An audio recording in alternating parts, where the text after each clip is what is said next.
किसी राजनेता के बारे में अगर आप सोचते हैं तो पहला अक्ष उनके बारे में आपके दिलो दिमाग में क्या आता है? कुछ कम ही ताल्लुक है मोहब्बत का जुनून से, दीवाने तो होते हैं मनाए नहीं जाते। आदमी के अंदर एक आदमी रहता है। हर व्यक्ति में कोई ना कोई दीवानगी रहती है, किसी को व्यायाम का नशा, किसी को कुश्ती का नशा। कि ये राजनेता किस तरीके से सोचते हैं। कत्ल गारत शुरू हो गई, ये भी वहाँ से लाहौर से भाग करके हिंदुस्तान आ गए और वो नेशनल एंथम भी बदल गया। मैं अटल जी के घर पे गया था, उन्होंने मुझसे एक सवाल पूछा कि लिखते ही हो या पढ़ते भी हो। अल्लामा इकबाल ने कहा कि ज़रिया मुआश बहुत सारे गले घोल डालती है। लेकिन जो आपके अंदर का कलाकार साहित्यकार है, कहीं ना कहीं लगता है कि उसको थोड़ा सा खुराक कम मिल पाई। हमारे बहुत से अच्छे भजन लिखने वाले मुस्लिम, गाने वाले मुस्लिम। मन रे तू काहे ना धीर धरे। उमर साहब एकदम से मोदीमय हो गए, खिलाफ खड़े थे कुछ। ये निर्णय प्रणाली है, क्योंकि वो तो परिवारवाद पर आधारित जो पार्टी है कांग्रेस, वहाँ रसोई घर में फैसले किए जाते हैं खाने के टेबल पर। केजरीवाल साहब नहीं समझ रहे इस बात को कि केंद्र और राज्य को मिलकर चलना, दो राज्यों की जेट पर सिक्योरिटी चाहिए, पहले कोई सिक्योरिटी नहीं चाहिए थी। अगर मैं आपसे सवाल पूछूं, जब आप किसी लीडर के बारे में, किसी पॉलिटिशियंस के बारे में, किसी राजनेता के बारे में अगर आप सोचते हैं तो पहला अक्ष उनके बारे में आपके दिलो दिमाग में क्या आता है? कि ये राजनेता किस तरीके से सोचते हैं, किस तरीके से जीते हैं, क्या इनके जीवन में साहित्यिक और जो फिल्मी बात, फिल्मों की नहीं, कला, क्या इसकी जगह होती है, या किताबों के बीच में उनको जीवन बिताने का वक्त मिलता है? तो मैं आपको अपनी एक घटना से शुरुआत करता हूं, फिर उस शख्सियत के पास लेकर जाता हूं जो पेशे से डॉक्टर रहे, पत्रकार इसलिए कह सकता हूं हम पेशा इसलिए क्योंकि उन्होंने तमाम अखबारों में आर्टिकल लिखे और उन्होंने वो दौर भी देखा जम्मू कश्मीर में जब वहां पर किस तरीके से हिंसा का तांडव हुआ, और वहां पर एक बदलाव के वाहक भी बने। और साथ ही जब समुद्र की तलहटी में आपने नरेंद्र मोदी की ध्यान लगाते हुए फोटो देखी होगी और फिर मिशन अंतरिक्ष यान भी देखा होगा आपने, ये जो भारतीय जो एक पूरा फलक है उसकी विराटता को समेटते हुए एक ऐसे ही व्यक्तित्व को आपके सामने लेकर आता हूं। पहचाना हुआ चेहरा है डॉक्टर जितेंद्र सिंह जी। धन्यवाद, धन्यवाद राजकिशोर जी। एक तो बड़े लंबे अरसे के बाद आपके साथ बैठना हुआ, बहुत ही आनंदमय पल है ये, and I am sure this is going to be a very memorable experience. Narendra Modi के साथ अगर 3 बार लगातार उनको पीएमओ में मिनिस्टर बनाया गया है, विज्ञान और प्रौद्योगिकी मंत्री है, स्पेस भी देख रहे हैं, एटॉमिक एनर्जी भी देख रहे हैं, मौसम भी देख रहे हैं और इसके साथ में डीओपीटी भी देख रहे हैं, तो आप समझ सकते हैं कितनी जिम्मेदारियों, कितनी चीज़ें वो साथ में समेटे हुए हैं। और मुझे लगता है कि इन पर तो आपने बहुत चर्चा, उनको बहुत बात करते देखा होगा, लेकिन उनके जीवन से जुड़े कुछ दूसरे पहलुओं पर बात करते हैं, क्योंकि आदमी के अंदर एक आदमी रहता है और वो असली आदमी वही होता है जो किसी के व्यक्तित्व का निर्माण करता है। तो डॉक्टर साहब, मैं जब आपसे मिलने आया तो सच बताऊं, मुझे याद आ गया 2003-04 में मैं अटल जी के घर पे गया था, उन्होंने मुझसे एक सवाल पूछा कि लिखते ही हो या पढ़ते भी हो। तो जब मैंने बताया कौन कौन सी किताबें पढ़ते हैं तो उन्होंने सिर्फ किताबों की बात की। उसके बाद मुझे आज एक ऐसा अनुभव हो रहा है कि जब से मैं आपके पास अनौपचारिक बातें कर रहा हूँ, तब से किताबों पर, कला पर, निश्चित तौर पर आप सरकार और दूसरी चीज़ों पर आपसे मैंने बहुत चर्चा की है, लेकिन आपकी जो किताबों का कलेक्शन देखा, मैं चाहता हूँ कि शुरुआत उससे करूँ, अगर आपको कोई ऐतराज़ ना हो तो। बिल्कुल राज जी, बहुत अच्छा रहेगा, क्योंकि अक्सर इन विषयों की चर्चा नहीं रहती और सार्वजनिक जीवन में बहुत अधिक चर्चा करो तो लगता है कि ये ज़्यादा साहित्य में ही उलझे हुए हैं। तो मैं ये समझना चाहता हूँ कि आप पेशे से डॉक्टर, आपने डायबिटीज़ पे इतनी किताबें लिख डाली हैं, 8 किताबें जहाँ तक मेरी जानकारी लिख डाली हैं, आप सर्जन भी हैं, इसके बीच में सरकारी कामकाज, और उसके बाद भी आप लगातार किताबों के साथ में समय बिता लेते हैं। और मैंने देखा कि आप ये कुछ किताबें मैंने देखी हैं आपके पास में, मतलब जो है ये द फ्रोजन टर्बुलेंस, में इसको भी देख रहा था, गालिब भी दिख रहे हैं, दिलीप साहब भी दिख रहे हैं, राज कपूर भी दिख रहे हैं, मोदी जी भी दिख रहे हैं। ये तो पार्टीशन को लेकर के कुछ अंग्रेज ऑथर्स की, तो ये शौक कैसे आपको मतलब डेवलप हुआ? गीतांजलि, और आपसे पूछूं, हाँ गीतांजलि, मैं चाहूँगा गीतांजलि ये थोड़ा कुछ अलग किस्म की चर्चिल इन इंडिया है। हाँ, मैं इस शौक की तो राजी ऐसा है कि जैसे आपने कहा कि हर आदमी के बीच में एक दूसरा आदमी रहता है, लेकिन जैसे अल्लामा इकबाल ने कहा है कि ज़रिया मुआश बहुत सारे गले घोल डालती है। तो शौक़ तो था लड़कपन से ही, कैसे आया उसका कहना गालिबन इतना आसान नहीं होगा। जैसे वो एक शेर है कि कुछ कम ही ताल्लुक़ है मोहब्बत का जुनून से, दीवाने तो होते हैं मनाए नहीं जाते। क्या बात है। तो ये हर व्यक्ति में कोई ना कोई दीवानगी रहती है, किसी को व्यायाम का नशा, किसी को कुश्ती का नशा। तो दरअसल मैं आपको जानकर के बड़ी हैरत होगी कि औपचारिक तौर पर भाषाओं में मेरा शिक्षण प्रशिक्षण बहुत अधिक नहीं रहा। मैं अंग्रेज़ी और हिंदी ज़बान मैंने 11वीं या 12वीं कक्षा तक ही पढ़ी, क्योंकि उसके बाद तो मेडिकल। उर्दू मैंने पढ़ा नहीं था औपचारिक। हालांकि जिस स्कूल में मेरी तरबियत शुरू हुई वो हाई स्कूल था सरकारी, और वहाँ पर 6ठी जमात तक उर्दू मीडियम था, लेकिन मैंने फिर वो स्कूल छोड़ दिया। लेकिन उसके बाद मैंने हाई स्कूल में आकर अनौपचारिक सीखना शुरू किया, और यहाँ पर उर्दू के बहुत बड़े विद्वान थे प्रोफेसर जगन्नाथ आज़ाद, जो कि अल्लामा इकबाल के अथॉरिटी माने जाते थे। बहुत कम लोगों को ये मालूम है कि जब पाकिस्तान बना बंटवारे के बाद, जो पहला नेशनल एंथम था जो 14 अगस्त 1947 को बनाया गया, वो जगन्नाथ आज़ाद का लिखा हुआ था। क्योंकि जिन्हा ने स्वयं कहा था कि एक मुझे पैनल ला के दीजिए, तो फिर जब उन्होंने पढ़ा कि हिंदू नाम है और नौजवान है, तो उनका एक अच्छा मैसेज रहेगा, इसी का रखिए। लेकिन उसके बाद चूँकि कत्ल व गारत शुरू हो गई, ये भी वहाँ से लाहौर से भाग करके हिंदुस्तान आ गए, और वो नेशनल एंथम भी बदल गया। तो मैं उनके पास गया, तो मैंने कहा साहब मुझे उर्दू सीखना है। तो पहले तो उन्होंने मुझे वो दे दिया अल्फ़ाबेट, तो उस अल्फ़ाबेट में लिखा होता था कि ये गाय है, इसकी एक दुम है, 2 सींग है। तो मैं फिर लौटा उनके पास, मैं कहा साहब ये तो प्रौढ़ शिक्षा का हो गया, तो मुझे कोई ऐसी किताब दीजिए कि मेरा साहित्य का भी जो रुझान है वो भी कहीं ना कहीं उस पर भी थोड़ा सा अव्वल पाए, और साथ में मैं सीखूँ भी ज़बान। तो उन्होंने डेडिकेटेड टू हिज डॉटर एक किताब लिखी थी, बच्चों का इकबाल। बड़े बड़े हरफों में बच्चों के लिए उर्दू ज़बान सीखने का भी वो एक ज़रिया, और साथ ही साथ इकबाल के बारे में जानकारी।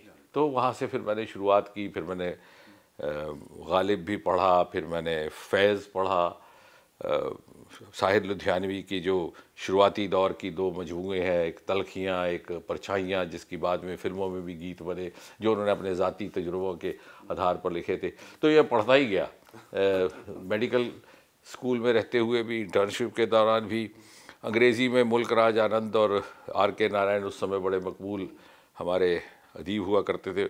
उनसे एक बार ज़ाती तौर पर मिलने का भी हुआ मौका एज स्टूडेंट्स, क्योंकि हमारा शौक़ ही ये था कि जहाँ ये मिल जाए तो इनको ढूंढो। और उनकी किताबें भी R.K. नारायण की मैंने, मेरे लगता है कि सारी की सारी सीरीज़ पढ़ डाली। बल्कि जो उनका मैग्नम ओपस है दी गाइड, वो मैंने फ़िल्म देखने से पहले पढ़ा था। और वो किताब मैंने लगभग 1 दर्जन बार पढ़ी होगी। Think of beauty Joy for ever जैसे कहते हैं। सोच लीजिए गाइड फिल्म की बात हो रही है। और फिल्म गाइड मैंने कोई 50 बार देखी।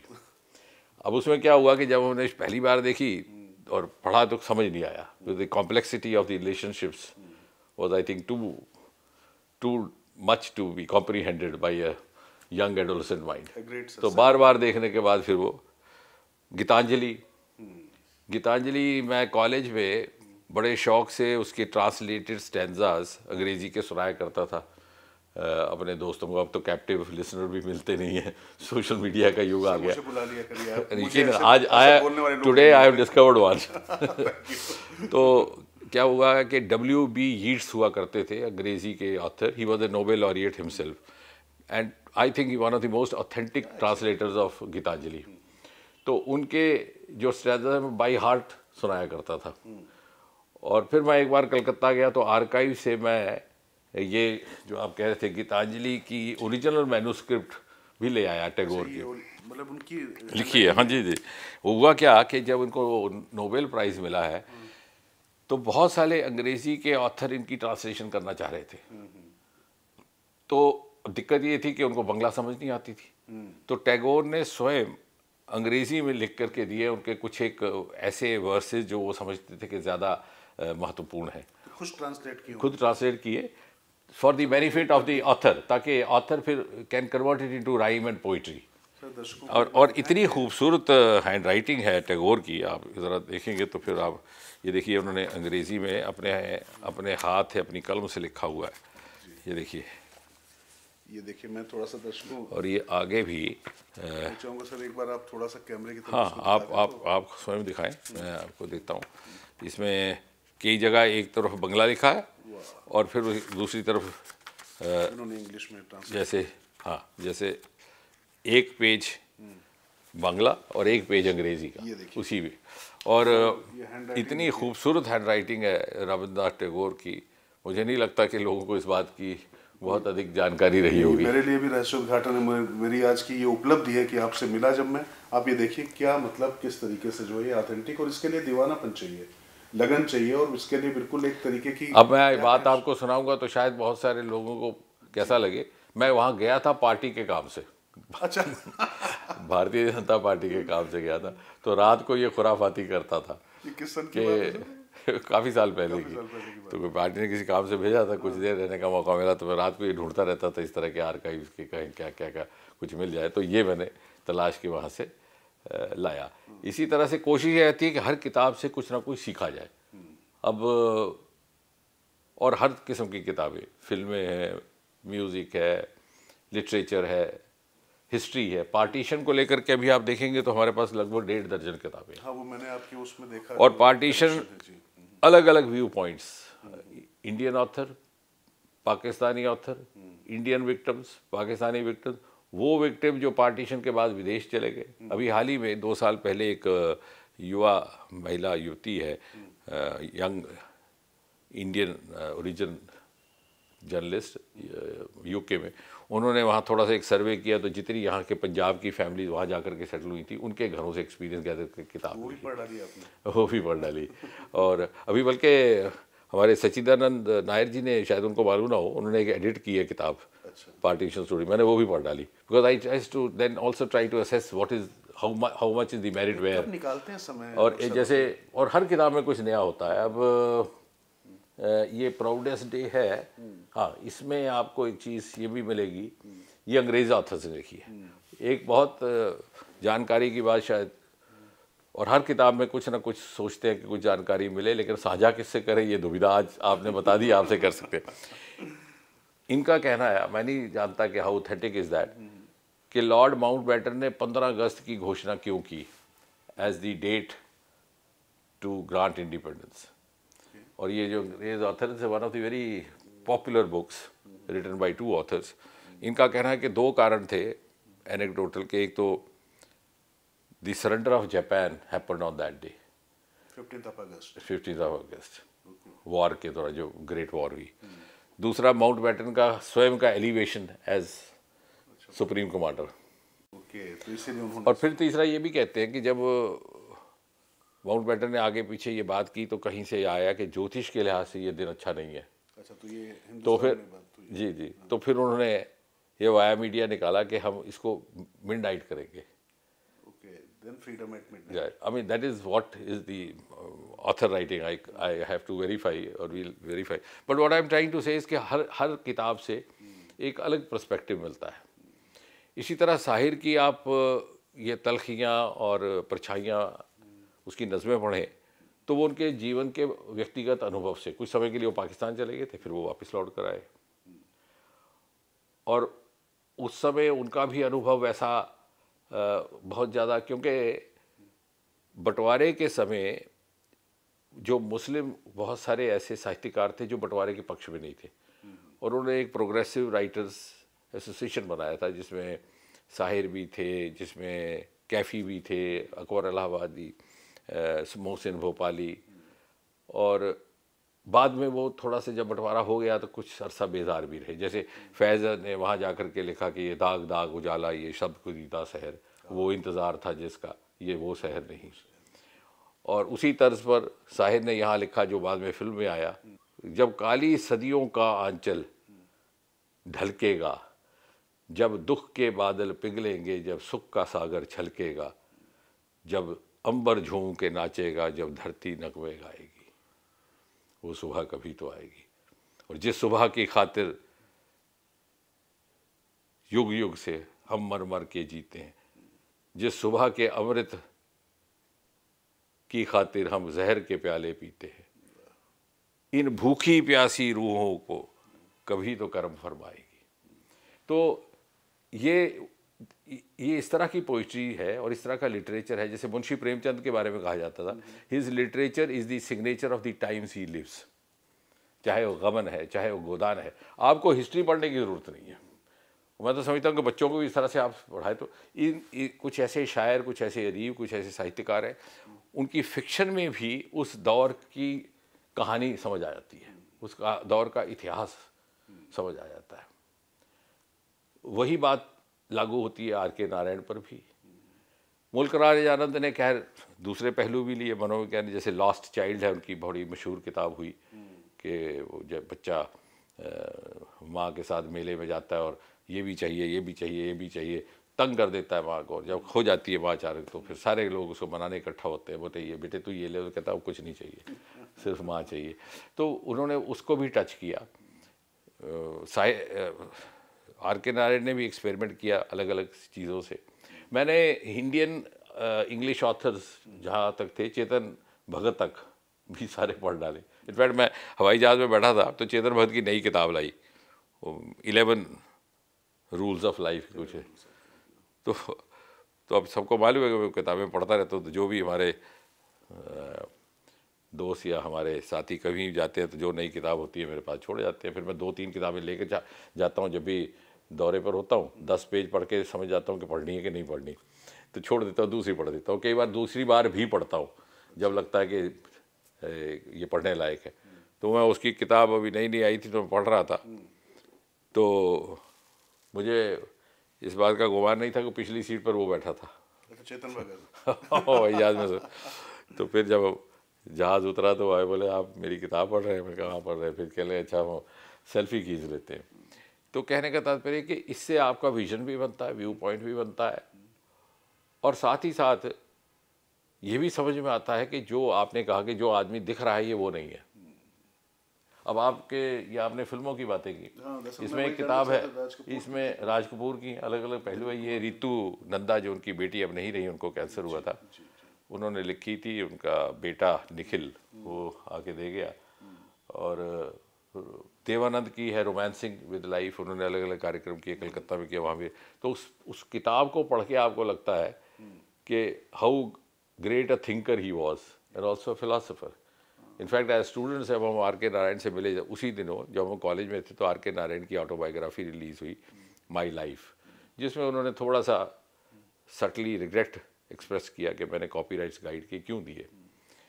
तो जब हमने पूछा तो बोले ऐसा हुआ कि मेरा जो केयर टेकर है, मैसूर में मैं रहता हूँ, तो ये चेन्नई की बात है, तो मुझे कहता था कि हर तीसरे दिन मुंबई से एक फिल्म एक्टर आता है, स्कार्फ स्कूप पहना होता है, तो आपसे मिलना चाह रहा है। तो मुझे कोई ज़्यादा फिल्म वालों का शौक़ नहीं था, मिलता नहीं था। तो एक दिन वो आकर के खाली चेक छोड़ गए और ये कह गए कि एक नोट पे कि अगर कभी आपका मन करे कॉपीराइट बेचने का तो किसी और को नहीं, मुझे दीजिए। तो जब मैंने देखा कि इस the gentleman has so much passion and commitment towards my novel, तो मैंने वो मान लिया। इस प्रकार से इन लोगों से मिल कर के इनसे सीखने का, दिलीप साहब जब वो यहाँ पद्म भूषण लेने आए थे तो तब भी हम एज यंगस्टर्स, हमारे में से एक ने पूछा कि साहब don't you regret not having worked with Guru Dutt in Pyaasa, क्योंकि गुरुदत्त बहुत कीन थे कि दिलीप कुमार करे रोल वो शायर विजय का, जो अपने में एक मैग्नम प्यासा rated one of the best ever movies across the world. तो दिलीप साहब ने क्या फलसफाना जवाब दिया, बोले उस जमाने में मैं 3 फिल्में एक साथ कर रहा था और तीनों में ही ट्रेजिक एंड था, ट्रेजिक एंड था। एक गंगा जमुना बताई उन्होंने, एक शायद मुगल आजम बताई, और तीसरी शायद मधुमती, 2-3 फिल्मों के नाम लिए। तो बोले चूँकि मैं इम्प्रोवाइज़ करता हूँ, अपने आप को रिपीट नहीं करता, तो मुझे ये लगा कि मैं कर नहीं पाऊँगा 4 इस तरह से मुख्तलिफ, जस्टिस नहीं कर पाऊँगा। तो कहने का तात्पर्य ये कि इन लोगों से मिल कर के या उनकी तहरीर, उनकी साहित्य पढ़ कर के, चाहे वो पोइट्री है, प्रोज़ है, ना केवल उनके बारे में जानकारी मिलती है बल्कि उनके माध्यम से कुछ अपने बारे में ही नया खोजने को मिलता है। चलिए मैं इसी में अगर थोड़ा सा पूछूं किताबों पर ही, अगर आपके पसंदीदा जो मौजूदा समय के लेखक और हर समय के लिए जो कालजयी लेखक, अगर मैं पूछूं तो कौन आपको लगते हैं? देखिए, अगर आप, एक दौर था आज़ादी के बाद, उर्दू में बहुत सारे ऐसे शायर आए जो फिल्म बाद में लिरिसिस्ट बने। अभी तो they are trained, they are groom to be lyricist film. लेकिन एक ऐसा जॉनर था जिसमें साहिर लुधियानवी थे, कैफ़ी आज़मी थे, शकील भी थे, जो शायर पहले थे, बाद में फिल्मी दौर आ गया और उसमें आ गए। तो उसमें आप देखेंगे अगर, तो साहिर बड़े ओरिजिनल भी, बड़े स्ट्रेट सिंपल भी, और उन्होंने अपने ज़ाती अनुभव से बहुत सारी नज़में लिखी जो बाद में, अब मिसाल के तौर पर ये चलो एक बार फिर से अजनबी बन जाए हम दोनों, बहुत देर तक पंजाब यूनिवर्सिटी में ये फेयरवेल जब होता है ना, जब कॉलेज ख़त्म होता है यूनिवर्सिटी, तो ये वाज अ टैग सॉन्ग के स्टूडेंट्स, उस ज़माने में तो बहुत ज़्यादा ऐसी परमिसिव सोसाइटी तो थी नहीं, तो ज़्यादा खामोशी में भी बातें होती थी। तो ये, but he had written this for someone else which of course not meant to discuss अभी। बाद में उसको अडॉप्ट किया गया कि वो अफसाना जिसे अंजाम तक लाना ना हो मुमकिन, उसे खूबसूरत मोड़ देकर छोड़ना बेहतर। इसी तरह उन्होंने दूसरी, बाद में वो भी नज़म फिल्म में लाई गई, आप आए तो ख्याल दिल नाशाद आया, कितने भूले हुए ज़ख्मों का पता याद आया, आज वो बात नहीं फिर भी कोई बात तो है, गैर के हो के भी आप आज मेरे पास तो है, हाय इस वक्त मुझे कब का गिला याद आया। तो ये कुछ उनकी नज़म है जो उनके जाती है। बाद में खैर उन्होंने कमर्शियल भी लिखा। इसी तरह से कैफ़ी, और बीच में एक और गीतकार भी आए जो फिल्मों में भी थे, जो ओरिजिनली कवि थे और फिल्मों में जाना नहीं चाहते थे, लेकिन उनको बाद में मजबूरी आ गई, पैसे की किल्लत हुई, तो उन्हें एक आध गीत लिखना पड़ा, वो भी राज कपूर ने उनको लिखवाया, और थोड़ा बहुत उनको पैसे कमाने की ज़रूरत पड़ी, और बाद में खैर वो इतने मकबूल हो गए कि, उनका नाम था शैलेंद्र। और उनके बारे में दूसरे एक शायर गुलजार, उनसे भी हमारा रहा, वो हमेशा ये कहते हैं कि वो उनके बड़े मुरीद हैं। एंड शैलेंद्र और ये सभी लेखक अपने अपनी तरह के एक अलग आइडेंटिटी में भी थे। I mean, if you could read, someone who's a regular reader like me could read and also make a guess who's the, author of this. Shailendra one-liners, होंगे राजे राजकुंवर हम बिगड़े दिल शहजादे, हम सिंहासन पर जा बैठे जब जब करे इरादे, सिंगल लाइनर। या फिर जो बाद में गाइड में गीत आया, तुम मुझसे मैं दिल से परेशान, दोनों हैं मजबूर, ऐसे में किसको कौन मनाए। तो उनके ये वन लाइनर्स थे। गुलजार का एब्स्ट्रैक्ट पोइट्री, जो पहले भी लिखते थे, बाद में भी लिखने लगे, अभी भी लिखे। हमने देखी है इन आंखों में महकती खुशबू, अब खुशबू और आंखों में और दिख गई। या फिर सिर्फ एहसास है रूह से महसूस करो। तो ये ऐसे लोग हैं जो बुनियादी तौर पर शायर थे, क्रिएटिव थे। Films just happened in 40s and 50s and they got into it. तो एक तो वो जॉनर है। इसी तरह से बंटवारे के बाद लाहौर काफ़ी वक्त तक आदान प्रदान रहा। उर्दू का जहाँ तक ताल्लुक़ है, फैज़ अहमद फैज़, मुझे लगता है कि इकबाल के बाद, because Iqbal was a different genre, Ghalib of course considered to be the biggest maximum vocabulary used by Ghalib, and very dispassionately.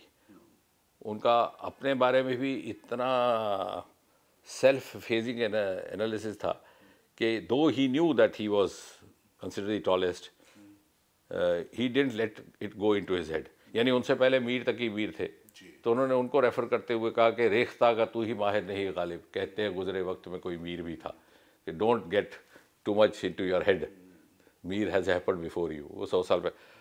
और उसी के बाद में ये भी लिखते हैं कि गालिब खस्ता के बगैर कौन से काम बंद हैं, कि when you are no more. तो ही वॉज वेरी अनअज्यूमिंग।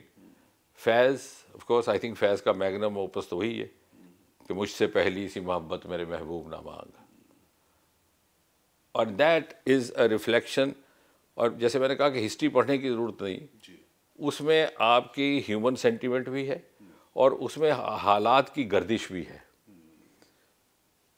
कि मैंने समझा था कि तू है तो दरख्शा है हयात, तेरा गम है तो गम दहर का झगड़ा क्या है, तो मैं समझ नहीं पा रहा हूँ कि मैं किससे तेरी बात कर रहा हूँ। तेरी सूरत से है बहार को सबात, तेरी आंखों के सिवा दुनिया में रखा क्या है, तू जो मिल जाए तो तकदीर निगू हो जाए। और फिर देखिए उसके बाद क्या कहते कि तू जो मिल जाए तो तकदीर निगू हो जाए, यो ना था फ़कत चाहा था यूँ हो जाए, यो ना था फ़कत चाहा था यूँ हो जाए, क्योंकि और भी दुख है ज़माने में मोहब्बत के सिवा, राहतें और भी है वसल की राहत के सिवा, लौट जाती है उधर को नज़र मगर क्या कीजिए, अब भी दिलकश है तेरा हुस्न मगर क्या कीजिए। So you have to also be a guardian of your own aspiration sometimes to live up to your worldly obligations. वो सारी चीज़ किस तरह से इन्होंने एक मजमूए में लाकर खड़ी कर दी। और इकबाल ने इसके जवाब में ये कहा कि पूरी तरह भी अपनी दुनियावी जिम्मेवारियों में जकड़ के ना रह जाओ, लाजिम तो है यही कि दिल के पास रहे पासबान अक्ल, लेकिन कभी कभी इसे तन्हा भी छोड़ दो। So spend some time for yourself. तो ये ऐसे लोग हैं जिन्होंने हर पहलू को बहुत बारीकी से समझा है, खुद समझाया और आगे समझाया।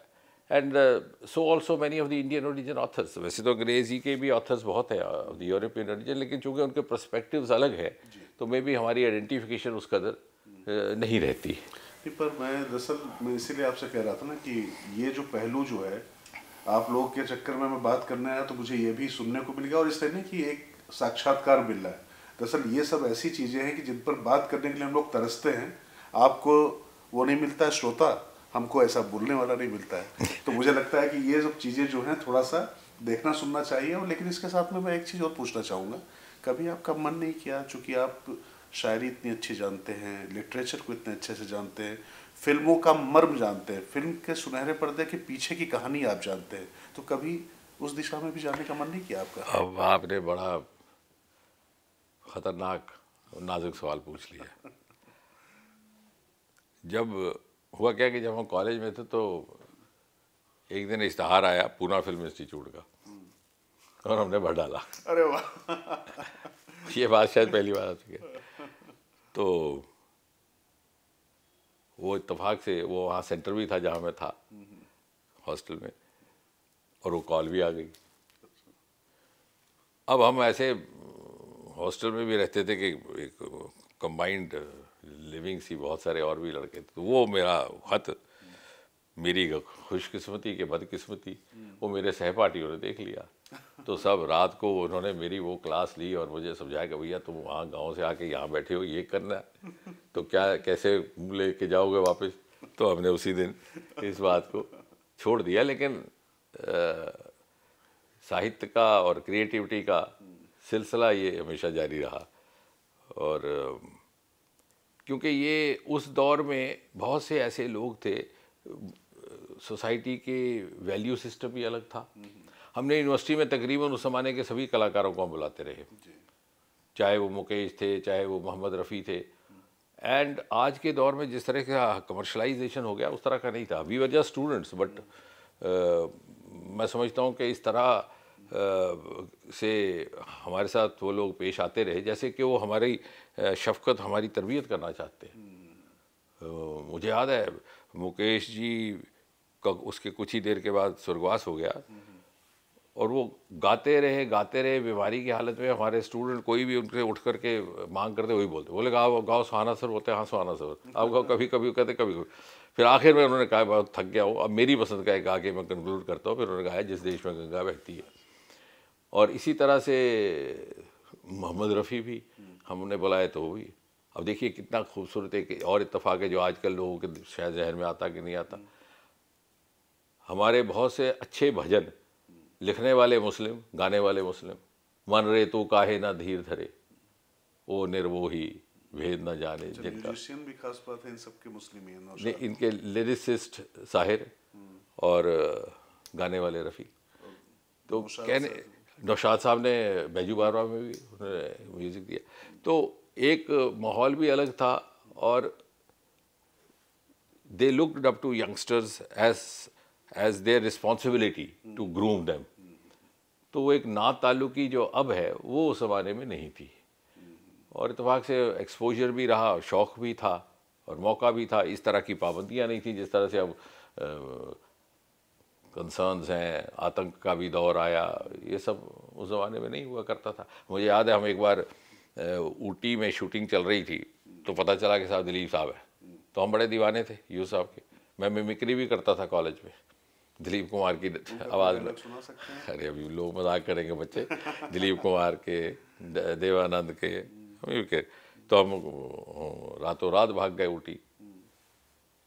और हम अब हिचक ये कि भाई इतना बड़ा आदमी तो कैसे उसके पास जो तो खड़े, और वो शूटिंग उनकी चल रही थी किसी गीत की, तो वो बहुत ज़्यादा रीटेक लेते थे दिलीप साहब, परफेक्शनिस्ट, बहुत परफेक्शन। कई बार वो डायरेक्टर तंग पड़ जाता था और इतना उन्होंने रिहर्स करके आए होते थे कि वो घर से डायलॉग याद करके आते थे और जो दूसरा उनका है उसके भी डायलॉग याद होते थे, बल्कि उसको भी ये सच ए मेथड आर्टिस्ट। तो हम खड़े रहे, 1 घंटा 1.5 गुजर गया, पर उन्होंने हमें देख लिया। तो जब ख़त्म हुआ तो खुद बोला आइए साहब अब हमारा भी हो जाए, और खुद ही उसी फोटोग्राफर को कहा जो उनके शॉट्स ले रहा है कि भाई ये बच्चों के साथ मैं देख रहा हूँ बड़ी देर से खड़े हैं। वो भी मेरे पास वो ब्लैक एंड वाइट फोटोग्राफ पड़ा होगा कहीं। तो वो दौर ही अलग था, समाज में भी, मुआशरे में भी, और इसी माहौल में साहित्य भी पनपता है, अदब भी पनपता है और एक से दूसरे तक जाता भी है।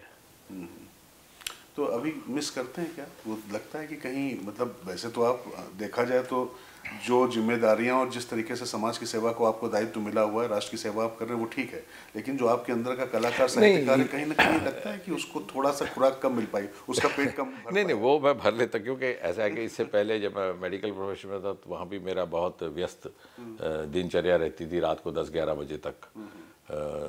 जब मैं सरकारी नौकरी में रहा, प्रोफेसर रहा इंस्टीट्यूट में, तो तब भी, और फिर जब पार्टी के कहने पर मैंने नौकरी छोड़ दी तो प्रैक्टिस शुरू करता था, आधा दिन करता था और आधा दिन पार्टी करता, तब भी। लेकिन ये बैक ऑफ माइंड है, ये आपके दिलो दिमाग में चल रहा होता है, इसको कहने की ज़रूरत नहीं। और this is a great buffer. आप को किसी को सुनाने की ज़रूरत नहीं, आप खुद ही सुना कर शेर कहें और दिल बहलाए तो आप खुद ही को कह सकते हैं।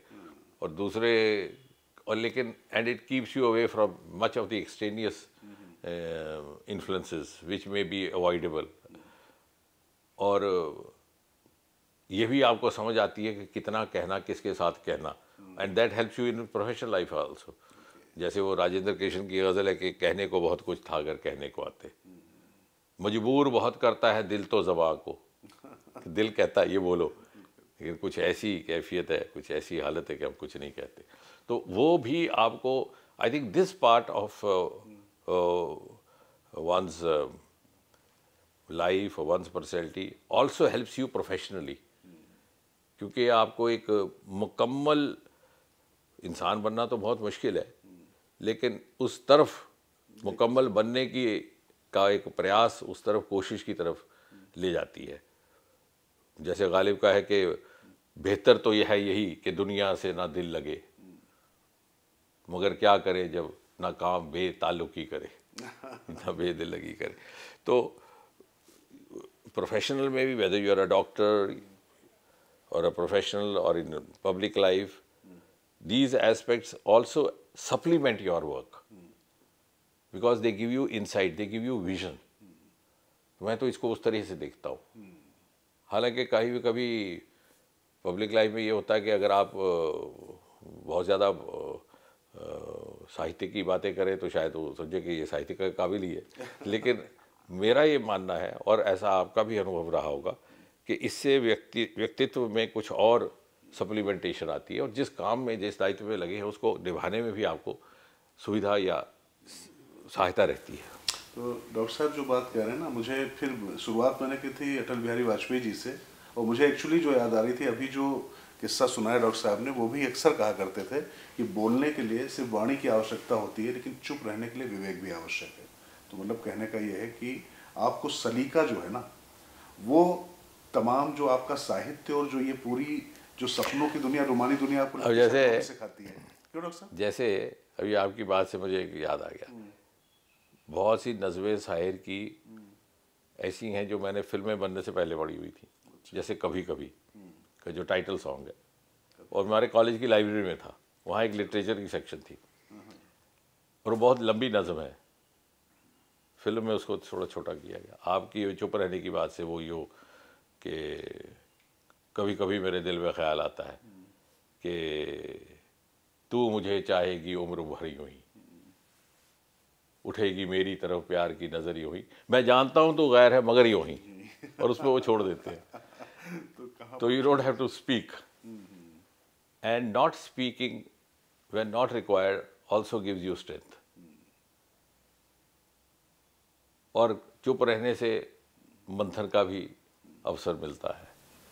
डॉक्टर साहब हम थोड़ा सा बढ़ते हैं, थोड़ा सा आपके विभागों की तरफ, हल्का सा, ज़्यादा नहीं उस पर, क्योंकि इस चर्चा में मुझे लगता है कि मैं आपसे मतलब इतना अभिभूत हो गया हूँ कि मैं सवाल पूछना भूल चुका हूँ, सुनने का मन कर रहा है, लेकिन अब क्या करें। नहीं, मुझे बहुत आनंद आया। दरअसल अब हम चौथा देश बनने जा रहे हैं, जो स्पेस स्टेशन की बात हमारी चल रही है। कब तक हम मतलब इस क्लब में शामिल हो सकते हैं? एक बड़ी छलांग लगाई हमने अंतरिक्ष की तरफ। देखिए, सन 2014 के बाद, मोदी जी के आने के बाद एक क्वांटम लीप हुआ है और फास्ट ट्रैक पर देश चल पड़ा, और अब एक बड़ी लंबी छलांग के लिए तैयार है। और इसमें हमें ये समझना होगा कि जो पिछली सरकारों में शायद हमारे देश में प्रतिभा की कमी ना थी, योग्यता की कमी ना थी, काबिलियत की कमी ना थी, मेहनत करने का मादा भी था, आंखों में सपने भी थे, लेकिन जो एनेबलिंग मिली हुई है, जिस प्रकार की अनुकूलता चाहिए होती है नीति निर्धारकों की ओर से, वो ना थी। वो मोदी जी के आने के बाद हुई, और पहली बार ये एहसास हुआ कि यदि हमने विश्व पटल पर जाकर के खड़ा होना है तो हमें विश्व मापदंडों का पालन करना होगा। We'll have to follow global benchmarks, global parameters and global strategies. आपने अंतरिक्ष की बात की, ये एक बहुत ही क्रांतिकारी निर्णय था। 60-70 वर्ष तक गोपनीयता के पर्दे में अंतरिक्ष का विभाग काम करता था। जब मोदी जी के बाद सामने बात आई तो उन्होंने नए स्पेस रिफॉर्म्स लाए और पब्लिक प्राइवेट पार्टिसिपेशन के लिए खोल दिया, और 3-4 साल के भीतर देखिए कितनी प्रगति हुई है। एक डिजिट स्टार्टअप से 300 तक पहुंच गए। स्पेस इकॉनमी हमारी $8 बिलियन अभी है, और हमारा अनुमान है कि अगले 8-10 साल में हम 5 गुना बढ़ जाएंगे, 44-45 बिलियन US डॉलर तक। और ये सारे कंपोनेंट्स हमारी, जो आप कह रहे हैं कि 5 में से चौथे और तीसरे में आने में ये वैल्यू एडिशन करेंगे, ये वो सेक्टर हैं जिनको ना कभी तलाशा गया ना तराशा गया। एक है स्पेस का, दूसरा मैरीन सेक्टर, इत्तेफाक से उसके साथ में मैं जुड़ा हूँ, जो कोस्टल हमारा अर्थ साइंस। हमारे पास 7500 किलोमीटर लंबा कोस्टल लाइन है, उड़ीसा बंगाल से लेकर के महाराष्ट्र गुजरात तक, और उसके अंदर इतनी उसमें दौलत है, उसमें मेटल्स, मिनरल्स, बायोडाइवर्सिटी, फिशरीज, कभी उसकी तरफ देखा नहीं गया। I think we are the only country which has an ocean named after India, Indian Ocean. मैं उस दिन कह रहा था कि ऑस्ट्रेलिया को कॉन्टिनेंट भी कहते हैं, ऑस्ट्रेलिया को आइलैंड भी कहते हैं, ऑस्ट्रेलिया को कंट्री भी कहते हैं, लेकिन उसके आगे पीछे जो समुद्र है उसको ऑस्ट्रेलियन ओशन नहीं कहते, क्योंकि हमारे पूर्वज जानते थे कि इसके अंदर कितना सरमाया है। तीसरा, ये वैल्यू एडिशन वहाँ से होगी। उसके लिए भी मोदी जी ने डीप सी मिशन शुरू किया, बल्कि उसकी घोषणा लाल किले से की, एक बार नहीं 2 बार, अपने स्वतंत्रता दिवस के संबोधन में। स्पेस की, गगनयान की भी घोषणा लाल किले से हुई। और तीसरा है हमारा सरमाया रोमास का, हिमालय का। हमारे 4-5 प्रदेश ऐसे हैं, अरुणाचल प्रदेश से लेकर उत्तराखंड, हिमाचल प्रदेश, जम्मू कश्मीर, जो हिमालय की गोद में बसते हैं। उसको किसी ने देखा। पहली बार CSIR की ओर से रोमा मिशन शुरू किया गया, जिसकी झांकी पिछले साल गणतंत्र दिवस को दिखाई गई थी, और मोदी जी ने मन की बात में बड़े तफसील से उसकी बात की। एक नया जॉनर सामने आया है स्टार्टअप्स का, लेवेंडर स्टार्टअप्स, एग्री स्टार्टअप्स। और वो भ्रम चलता रहा कि आपको स्टार्टअप होने के लिए कोई बहुत बड़ा IT एक्सपर्ट होना है, कि PhD होना है, कि साइंटिस्ट है। नहीं, एक जुनून चाहिए, एक पैशन चाहिए। और मोदी जी ने ऐसी ऐसी योजनाएं लॉन्च की हैं कि तकनीकी सपोर्ट भी मिलती है, सहयोग भी मिलता है, और आर्थिक सहयोग भी मिलती है। और कितनी खूबसूरत और कितनी थॉटफुली प्लान्ड स्कीम्स। जैसे एक योजना जिसकी मैं अक्सर बात करता हूँ, जिसके शायद जितना होना चाहिए अभी नहीं हो पा रहा, प्रधानमंत्री विश्वकर्मा योजना। यानी जो हमारी रिवायती काम धंधे हैं, बर्तन बनाना, चटाइयाँ बनाना, कालीन बनाना, शॉल बनाना, अलग अलग तरह के आर्टिफैक्ट्स बनाना, जो हमारी एक तहजीब और संस्कृति का भी हिस्सा है, उसको ज़िंदा भी रखते हैं और साथ ही साथ हमारे लिए जीविका का भी एक साधन बनते हैं। हमने इस स्कीम के तहत आपको प्रशिक्षण भी मिलता है, आर्थिक सहयोग मिलता है और सीखने के समय भी स्टाइपेंड मिलता है। तो ये सब बातें हैं जो वैल्यू एडिशन करेंगी और इसी कारण जहां फ्रेजाइल 5 थे 2014 में, देखते ही देखते फर्स्ट 5 हो गए और अब दुनिया ये मानने लग गई हमारी क्षमता। बहुत बड़ी बात यह है कि मोदी जी के आने के बाद हिंदुस्तान के बारे में परसेप्शन बदला है। पहले कोई समझता था, नोबडी टुक अस सीरियसली। अब जैसे क्लाइमेट कंसर्न्स हैं, ग्रीन हाइड्रोजन है, ये सारी चीज़ें तो वो समझते हैं कि साहब इनके तो समझ से बाहर है। आज हम वहाँ बेंचमार्क्स भी रख रहे हैं, टाइमलाइंस भी ले कर रहे हैं और ये इसलिए संभव हुआ कि यथार्थ में कुछ करके दिखाया गया। जैसे वैक्सीन, मेरे ख्याल से एक बहुत बड़ी हमारी सक्सेस स्टोरी वैक्सीन की है जो बायोटेक्नोलॉजी विभाग से ताल्लुक़ रखती है। सबसे पहले DNA वैक्सीन कोविड को लेकर भारत से आया और मोदी जी का ही निर्णय था कि दूसरे देशों को भी वो दिया जाए क्योंकि सभी आपदा से गुजर रहे थे। और ये इसलिए लोगों का विदेश में हमारा परसेप्शन इसलिए बदला कि India was a country not known seriously even for health care. अगर बीमार भी पड़ जाते तो 4 दिन अस्पताल नहीं जाना, ये डॉक्टर के पास नहीं जाना।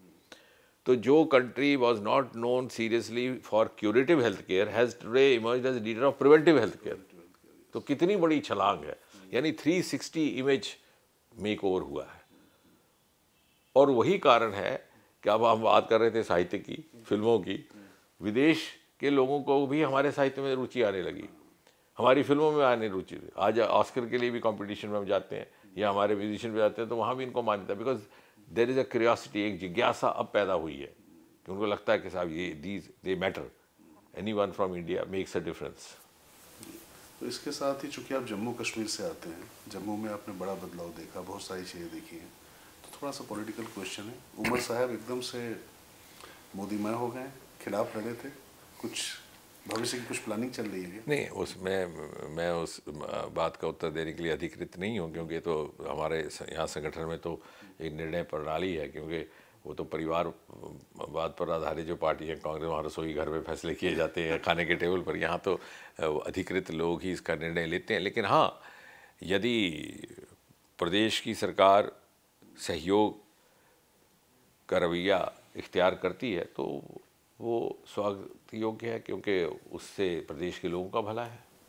और मैं ये सवाल इसलिए पूछना पड़ा, जहाँ दिल्ली में हम बैठे हुए हैं, आपने कहा सहयोग का रवैया करते हैं तो कश्मीर को फ़ायदा मिल सकता है। ये बात उमर अब्दुल्ला को समझ में आ गई, यहाँ समझ में आएगी? यहाँ तो सुरक्षा को लेकर बड़ा बवाल कर दिया। नहीं, मुझे लग रहा है कि कश्मीर के आम आवाम को समझ आने लगा, इसलिए सभी वे भी मजबूर हुए। जो कश्मीर केंद्रित तथा पार्टियाँ हैं उनको भी लगा कश्मीर का आम आवाम जो है, जो गली कूचे में श्रीनगर में रहने वाला आम नागरिक है, शहरी है, उसको भी ये समझ आने लगा कि 3 पीढ़ियाँ मेरी परवान चढ़ गई। ये तथाकथित ये जो झांसा दिया गया, तथाकथित आबादी, दैट मिथ हैज़ एक्सप्लोडेड। और अब वो नहीं चाहता कि मैं अपना जीवन व्यर्थ गवाऊँ, और ख़ास तौर से वहाँ का युवा, बिकॉज कश्मीर का यूथ इज़ वेरी एस्पिरेशनल। और जैसे मैंने भी कहा कि मोदी जी के आने के बाद इतने सारे मौके खुले हैं। स्टार्टअप जहाँ 350-400 होते थे, 2.25 लाख तक पहुँच गए। And the youth of Kashmir doesn't want to miss the bus. उसको मालूम है कि मेरा भविष्य यदि सुरक्षित है तो मोदी जी के भारत के साथ है। और ये भी एक कारण है कि जो वहाँ के नेता हैं स्थानीय, वो लोगों की या आम जनता की इस भावना से अपने आप को किनारा कशी नहीं कर सकते, उनको लगता है कि हम अलग थलग पड़ जाएंगे। तो मुझे लग रहा है कि the common man, the common masses are also motivating change of approach by the Kashmir-centric parties. मतलब मैं यही समझना चाह रहा हूँ कि 370 और 35 से जहाँ पर लगा हुआ था वो राज्य, उस राज्य के मुखिया आप समझने लग गए बात।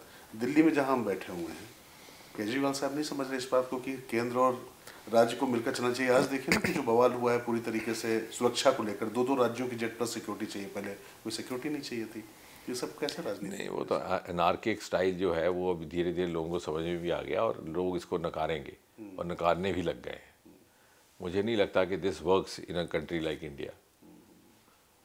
और अब जो 8-10 साल का खेल था, अब उसका अंतिम चरण है। चलिए, तो मुझे लगता है कि मैं अब यहीं पर इस चर्चा को विराम दूंगा, क्योंकि एक्चुअली ये सब बातें करना डॉक्टर साहब से ऐसा लग रहा है कि मैं बड़ी औपचारिकता कर रहा हूँ, क्योंकि जिस तरीके की गंभीर और गहन चर्चा हो चुकी है, विशद चर्चा हो चुकी है, उसके बाद ये सब लगता है कि उसके ऊपर थोड़ा सा कुछ स्याही के छींटे जैसे डाल दिए गए। अभी तो मुझे ये सब सवाल उस तरीके के लग रहे हैं, लेकिन डॉक्टर साहब मैं वास्तव में बहुत दिनों बाद इंटरव्यू में करता हूँ अपने पेशे के, लेकिन आपसे बात करना अपने आप में बड़ा इनलाइटनिंग था। बहुत आनंद आया। बहुत बहुत धन्यवाद। नहीं, आइंदा भी आपकी, आई लुक फॉरवर्ड।